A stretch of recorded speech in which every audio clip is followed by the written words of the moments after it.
अस्सलाम वालेकुम नाज़रीन। आज मैं आपको अपनी छत पे लगे हुए पौधे और छत दिखाते हैं।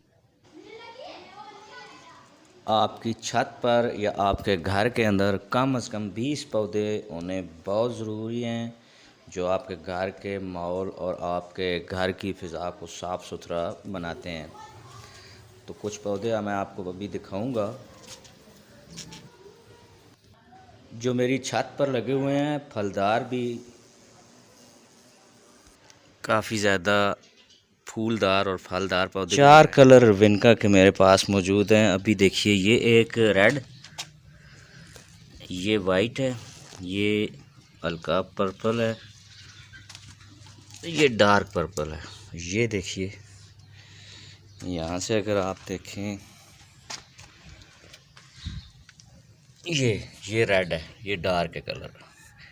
इसमें और इसमें फ़र्क है, लेकिन ये जो हाइब्रिड है, ये वाला, ये वाइट और इसका मिलाप है। इन दोनों के मिलाप से ये फूल बना है। ये एक ही गमले में थे, इसलिए उनके फूल गिरते रहे। जैसे ये दो है ना, वाइट और ये एक ही गमले में है। इनमें से भी नया निकल सकता है। इसमें रेड भी है, और ये मैंने आठ सा बनाया हुआ है ग्रीन कलर का। पौधे भी इसमें लगे हुए हैं, और ये चमेली का पौधा है जिसने इसको ढांप के रखा हुआ है, ग्रीन किया हुआ है। ये एरोकेरिया का पौधा है, खूबसूरत सा।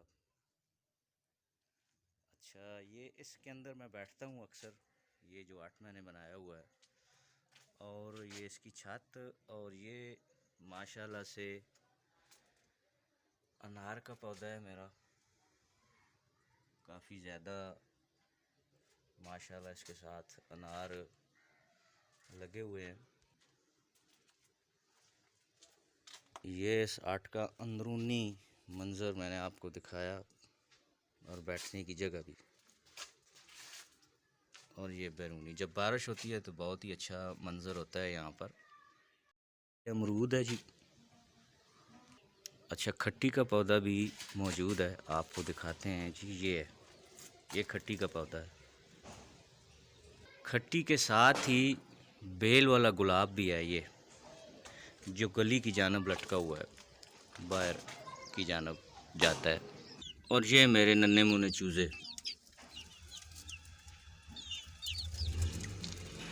छत पर बाग लगाना बहुत ही अच्छा मशगला है। आपका वक्त अच्छा गुजर जाता है, और आपके छत में खूबसूरती भी आ जाती है।